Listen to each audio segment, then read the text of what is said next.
Hello there, world of tankers. Welcome to the channel. I'm your host, Droodles Blitz, and in today's video, I'll be playing in the Tier 10 Italian auto-reloading medium, the Lion, a vehicle that I find incredibly exciting. It features a new type of auto-reloading mechanic due to the way it's been balanced, and it looks incredibly fun. Unfortunately, to get your hands on this vehicle, you are going to have to spend some money, because it is only available in snow globes with a 0.78% drop chance. In other words, you are going to have to open 10 snow globes to basically get this vehicle guaranteed. So we're not going to talk too much about the money part of this vehicle today because you already know if you're going to plan on spending that amount of money or not. What we're going to focus on here today is talking about the tank so you can know how to counter it on the battlefield and how to play it if you do end up picking the vehicle into your garage. So let's start off with the vehicle's looks. Personally, I think the Lion looks absolutely incredible. As of now, I don't know if they have a legendary camo plan for the vehicle, but I don't see one. Like, I have no legendary camo for the tank, which is a little bit of a bummer because every other Christmas tank, like the XM6XF, the Stritz Von K, VK90, AMX M4, Concept, T22, have all gotten released with legendary camos. So it is a little interesting this vehicle does not have a legendary camo, but oh well. It still looks pretty good with any camo on it. As we can see, Droodle's blue here looks pretty dang sick. So let's take a look at the overall statistics of this tank, and then we'll move over to some actual gameplay. Starting off, we have the gun. It is the highest damage per minute auto reloader in tier 10 now at 2,900 effective, and this is with calibrated shells, which also gives us 340 mils of heat, so plenty to cut through any heavily armored opponents. The dispersion on the vehicle is 0.317 base, which is not great, but with refined gun, you can make it down to 0.269, and with the decent on-movement dispersion values, it means that the gun shouldn't bloom a crazy amount, probably similar to that of a Progetto, slightly better. Aiming time is not the best at 3.2 seconds, but also not the worst. Penetration-wise, as I mentioned, pretty good. It's got 260 standard, 340 on the heat, and 66 on the high explosive. And by the way, this thing has really nasty high explosive. It does 90 more damage than the standard, which means that, yeah, you can get out some really nasty clips. It has 340 damage base and 290 on the heat. So it's a lower alpha medium, but really not. I mean, the average alpha for a 105 is 350. This tank does 340. And I should mention, it features tungsten, which means you can actually get out some really nasty damage. You can deal a 1200 damage clip in this vehicle if you really want to. Well, let's actually talk about the gun, because it's got an interesting mechanic, right? So Shell 3 is a 4.68 second reload paired with a 3.33 second interclip. So it's actually like, what, 9 seconds for Shell 3. Then you have Shell 2, which has a 3.72 second reload paired with a 3.33 second interclip. So it's actually like 7 seconds for Shell 2. So the best way to use this tank is to shoot Shell 3, shoot Shell 2, and then reload Shell 2 on single shot. That is how to use the tank. Obviously, Shell 1 is a reserve shell, but what's nice about this tank is that you can dump the clip slightly, still have good DPM, and if you need that reserve shell, you can use it. I actually think this is a really cool design. It has 8 degrees of gun depression, which will make it fairly flexible on most ridgelines. It's got a power to weight of 22 and a top speed of 52. This is not a fast medium. I'm going to be entirely honest right now. It does not get gear oil like the Caro. It's not nearly as quick as the Progetto in base top speed, and not to mention, the vehicle's power to weight is pretty mediocre. So, definitely not going to be beating any land speed records in this tank. However, I think that's understandable, judging that the vehicle has a really nasty auto reloader, judging the fact that it has tungsten rounds, 8 degrees of gun depression, and I should mention, decent turret armor. Out of the 3 mediums that are currently in tier 10 with auto reloading mechanics, I would say the Lion is the best in terms of armor on the turret. The hull is terrible, and that's why I'm not really bothering to show the armor that much.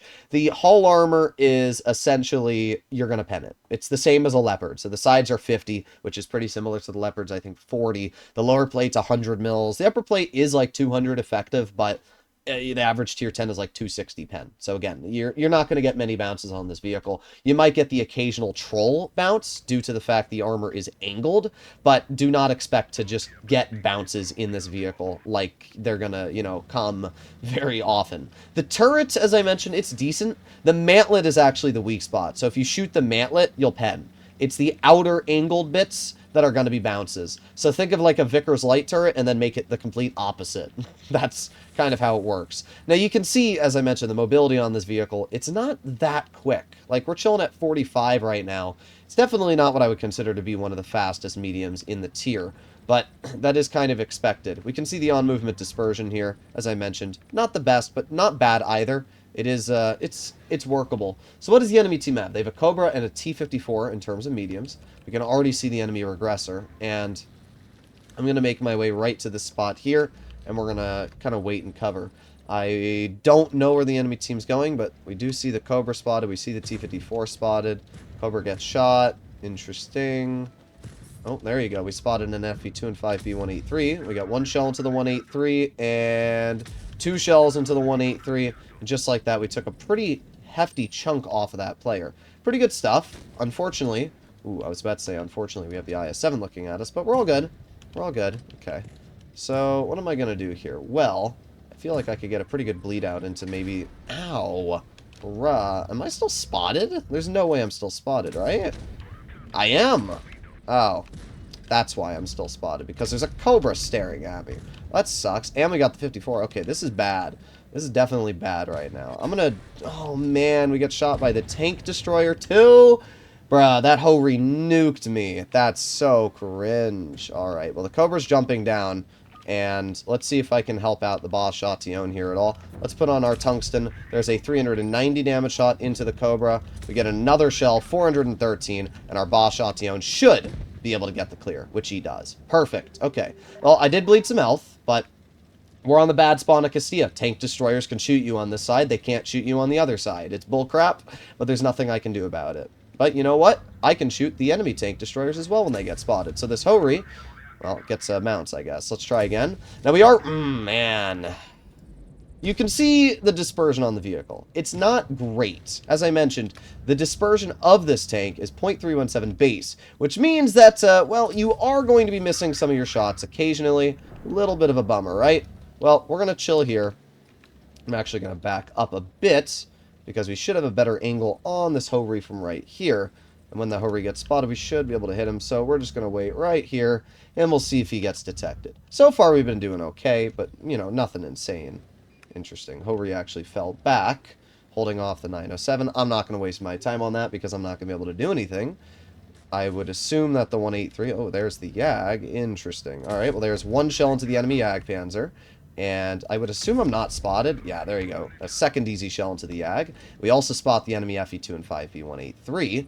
And, yeah, honestly, I really like the reload of this vehicle. This tank reloads so fast. Like, it's very surprising how quick you're able to get these shells into your vehicle. So we have the Jagdpanzer, which we got one shell into the side of right there. We're going to load in a second shell. Boom. 405 again. And we're going to get that third shell out, 406 damage shell into his tank, clearing him from the game. So we can see how this tungsten, allowing me to get that full clip out, feels so strong. We've dealt 4,000 damage in this game now, and the Boss Chatillon gets the clear. You can see when dumping your clip is a smart play, when dumping it isn't a smart play, but overall, this was a pretty good game. I hate Castilla in general, so it's actually surprising we had a solid result there. You can see the problem with Castilla itself, and it's the fact that tank destroyers like that Ho-Ri are able to shoot you, but if you get the other spawn, they aren't, and it's very irritating.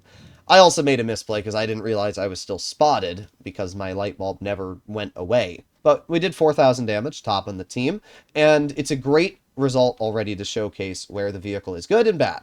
We can see that while the vehicle, even with Refined Gun, has Leopard 1 levels of dispersion value, it still misses its shot across the map quite easily. We missed 2 very easy shells on that Ho-Ri, and if those had hit, it would have boosted me up an additional, what, 700 damage possibly? So, unfortunately, sometimes your RNG is not the best in the tank. We can see the shell velocity is nothing amazing. It's not like, you know, Leopard 1 levels of shell velocity, but the gun's nice. It does feel nice. The fact that you get your shells back so quick with 2,900 DPM, it feels fantastic.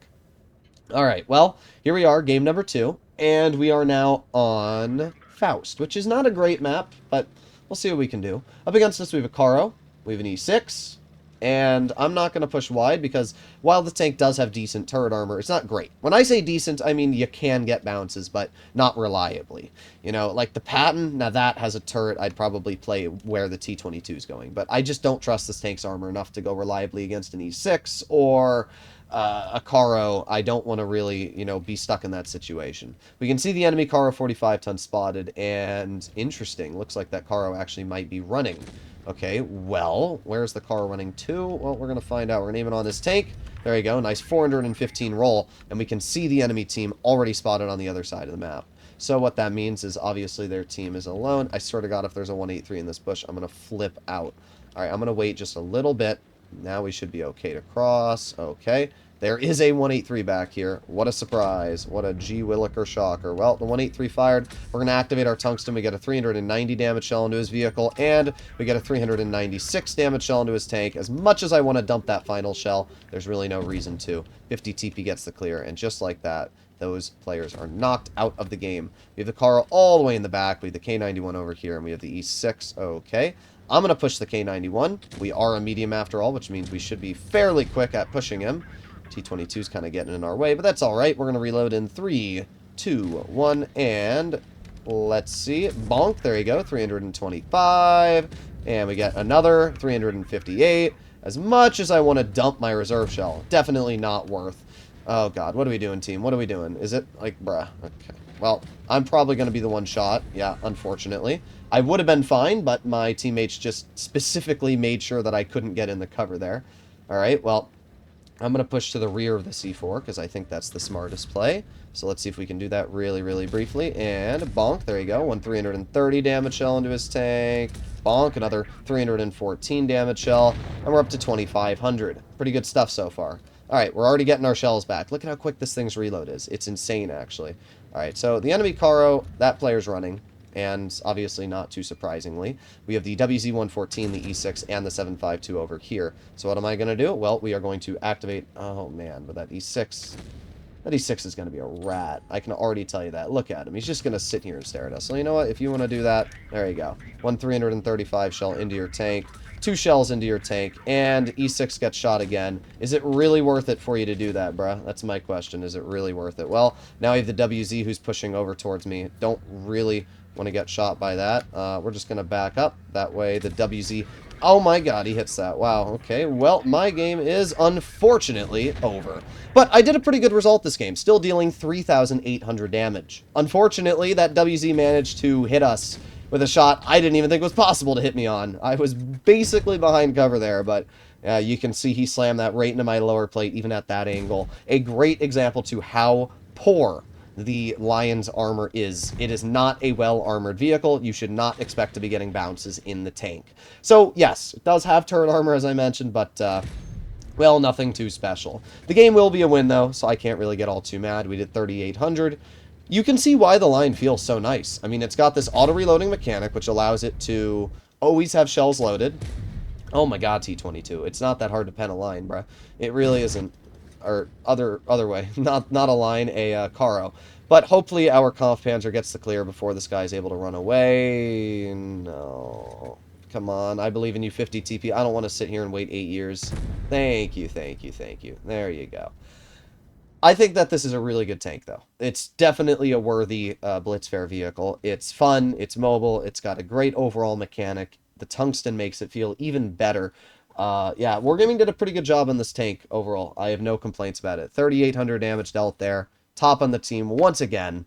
And really the only reason we died was not only did I get shot by that enemy WZ-111, but bro max rolled me almost. Like 520. Come on, game. If I'd gotten average rolled, I would have been able to take a shell from the Karo, which would have allowed me to put out one more shell as well. So, a lot of things that went wrong in that game. But, pretty good battle overall, and a very, very fun one. This is a great tank. I can tell you for a fact that if you get it, you will enjoy it. And if you don't get it this, year, I don't know when it's going to come out in the future, probably in about 5 to 6 months after the original release, but keep your eyes out for it. Hopefully you enjoyed today's video. I'll see you in the next one. Bye-bye!